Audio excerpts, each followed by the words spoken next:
Hallo ihr Lieben, ich habe meine Kinder mit Stoff gewickelt, zumindest größtenteils. Gut, jetzt sind sie beide trocken und wir brauchen keine Stoffwindeln mehr. Aber was man im Haushalt immer braucht, sind Lappen. Für die Nachhaltigkeit möchten wir keine Papiertücher nutzen. Die meisten Haushalte nutzen ja ganz viel Küchenrolle, so hier mal was verschüttet, da schnell eine Küchenrolle drüber. Manche trocknen sogar ihre Bestecke mit Küchenrolle ab. Wir nutzen für alles Mulltücher eigentlich. Also selbst wenn auf dem Boden was ist, Mulltuch drüber gewischt, ab in die Wäsche. Bei 60 Grad gewaschen und mit ein bisschen Sauerstoffbleiche dazu. Also wir waschen tatsächlich unsere Wäsche auch mit Kastaniensud. Wenn ihr wissen wollt, wie das geht, zeige ich euch das auch gerne. Sagt gerne Bescheid. Um den Wascheffekt zu verstärken, tun wir für die 60 Grad Wäsche, wo Windeln reinkommen, Handtücher. Da haben wir auch damals die Kaka-Windeln mitgewaschen und die Schnoddertücher.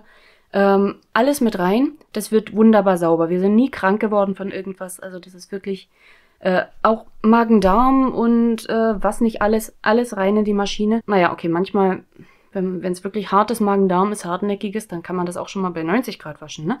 Aber ansonsten alles Alltagsnormales, einfach bei 60 Grad mit unserem Kastaniensud und dazu noch Sauerstoffbleiche. Die kriegt man in jeder Drogerie. Einfach so 1-2 Esslöffel dazu. Und schon ist das wieder supi. Und Natron haben wir mit reingegeben, aber das hauptsächlich wegen des Kastaniensuds. Das ist dann gegen die Gerüche, weil der Kastaniensud, der enthält Saponine. Ne, die wachsen bei uns hier im Hinterhof. Und dann kann man sich hier einfach einsammeln, klein malen und schon kann man sich Kastaniensud daraus machen. Wir waschen so seit 10 Jahren.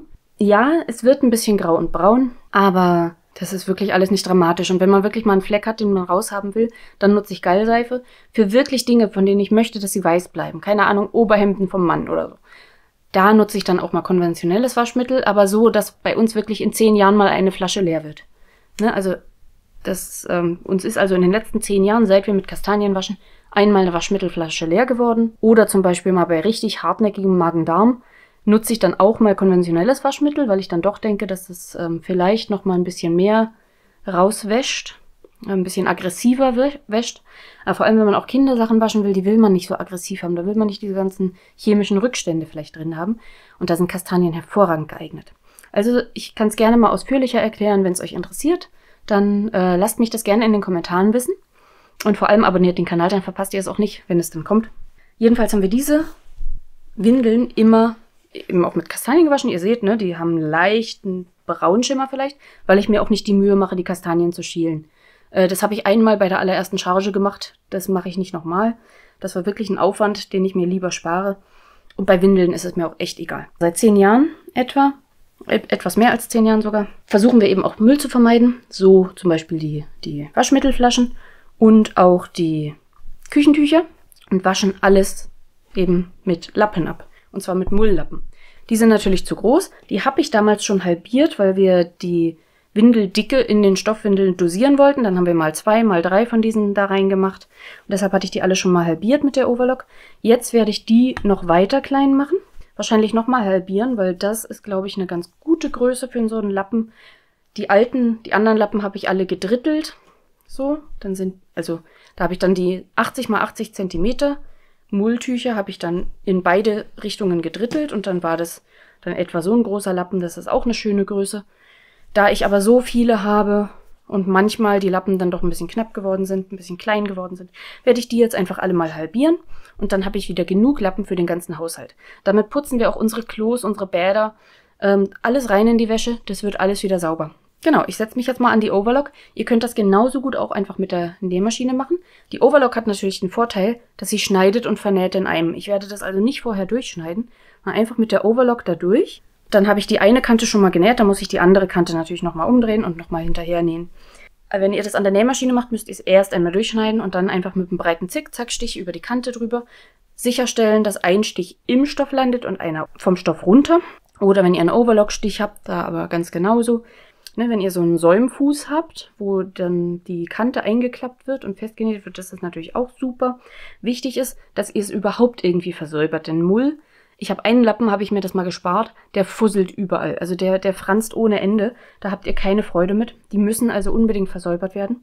Dann zeige ich euch das jetzt einmal an der Overlock, einmal an der Nähmaschine, wie ich das mache. So, ich habe jetzt hier den ganz normalen 4-fädrigen Overlock-Stich drin. Also alle beiden Greifer und alle beiden Nadeln bezogen.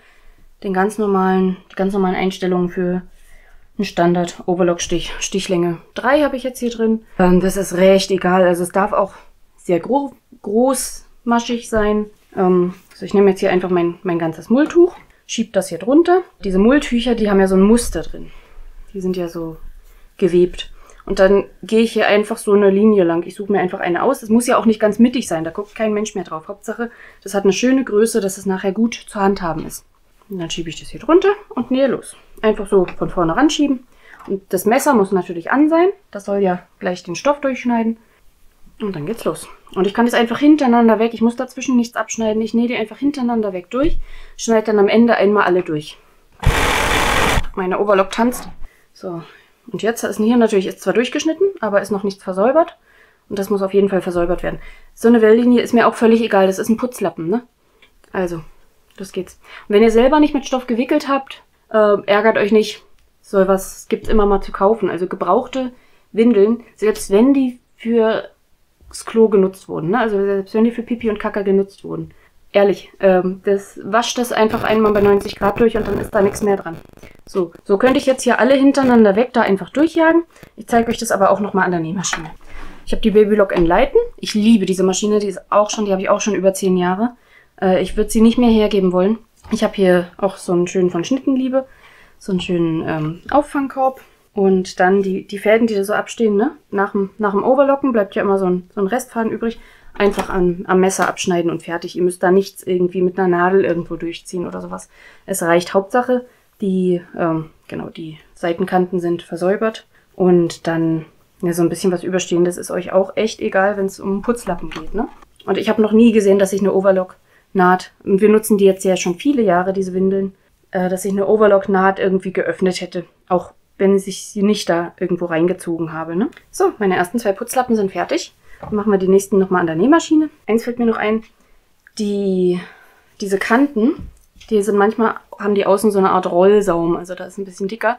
Da tut sich der Fuß schwer, da drüber zu kommen. Also wenn ich jetzt hier losnähe, dann entsteht da so ein dicker Wulst, bevor sich da irgendwas reinzieht. Deswegen bevorzuge ich, wenn ich die Wahl habe, zwischen einem dicken Knubbel, zum Beispiel hier, ne? Da auf der anderen Seite ist es ein recht flaches Ende. Und dieses flache Ende dann runterzuschieben.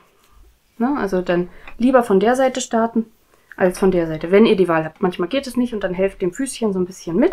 Ja, aber ansonsten, ich habe hier sowieso die Wahl, weil ich ja alles schon mal durchgeschnitten hatte und deshalb von der Overlock-Kante starten kann. Aber hier, so eine dicke Wulst bitte vermeiden. So, ich habe jetzt hier meinen Standard-Nähfuß dran. Ich habe eine Universalnadel Stärke 80 hier drin. Einfach einen weißen Ober- und Unterfaden. Und ich habe meinen Zickzackstich eingestellt. Und zwar auf so breit wie möglich. Dann muss ich mit der Kante nicht ganz so doll aufpassen, dass ich wirklich in der Mitte bin. Und um Optik geht's mir hier auch nicht, ne? Deswegen so breit wie möglich, schadet auf jeden Fall nichts. Wenn eure Maschine einen Overlockstich hat, nehmt auch gerne den. Aber hier bei so einem Putzlappen tut's auch einfach ein ganz normaler Zickzackstich. Ich habe hier meine Lappen schon mal durchgeschnitten. Ne? Bei der Overlock, die hat das selber gemacht. Hier musste ich das vorbereiten. Und dann führe ich meine Stoffkante etwa in der Mitte des Nähfüßchens lang. So, ich fange meistens ein bisschen weiter auf dem Stoff an, dass er gar nicht erst gefressen wird. Meistens wird er gefressen, wenn ich ganz wirklich an der Ecke anfange. Dann wird er runtergefressen. Deswegen fange ich ein bisschen drauf an, nähe dann ein Stückchen zurück und dann wieder vorwärts. Na, muss ich doch nochmal gucken, dass er nicht gefressen wird. Ja, gut. So, jetzt muss ich natürlich selber meinen Faden hier abschneiden. Das kann ich genauso auch in der Kette hintereinander wegmachen, ne? Mit den ganzen, alle hintereinander weg da jetzt durchjagen. Wenn die erstmal durchgeschnitten sind, muss man sowieso auf keine Reihenfolge mehr achten. Und dann kann man die einfach hintereinander weg da durchjagen. So sieht die Kante jetzt aus. Die ist ausreichend versäubert. Sieht sogar recht ansehnlich aus. Ist schön sauber geworden. Noch sauberer als mit der Overlock tatsächlich, weil bei der Overlock nähe ich einfach so schnell, dass das dann hin und her wobbelt. Hier, dadurch, dass ich mit der Schere geschnitten habe, konnte ich das schon sehr viel gerader vorschneiden. Dadurch ist natürlich das Ergebnis auch viel gerader. Aufgrund der Effizienz, weil ich da einfach eine Menge von Lappen habe, die ich durchkriegen muss, mache ich das dann doch, die restlichen Lappen noch an der Overlock. Ihr könnt natürlich auch, wenn ihr zu viele Handtücher habt, einfach ein Handtuch klein machen, ne? Also das habe ich genauso Einfach hier mit der Overlock abgekettelt oder mit dem Zickzackstich geht das ganz genauso. Und dann könnt ihr aus einem großen Handtuch auch viele kleine Lappen machen. Die sind auch super saugstark natürlich. Die machen sich richtig gut. Die trocknen nicht so schnell. An Mulllappen finde ich eben super, dass die auch so schnell trocknen. Einfach zum Beispiel an der Spüle über den Wasserhahn gehangen und wenig später sind die schon wieder trocken. Das dauert bei denen hier natürlich ein bisschen länger. Dann braucht man vielleicht mehr im Umlauf, dass die zwischendurch mal trocknen können. Ich finde nichts ekliger als dauerfeuchte Lappen. Aber dafür hat man ja dann auch so viele und dann können die schnell in die Wäsche und den nächsten Lappen rausgeholt. Genau, ich liebe einfach diese Lappen. Da lohnt sich eben auch eine Menge von zu haben, dass man einfach die schnell austauschen kann, schnell einen gegen den anderen austauschen kann. Und nicht ständig an so einem müffeligen Lappen festhängt, ne? Also diese Muffellappen, diese... Oh.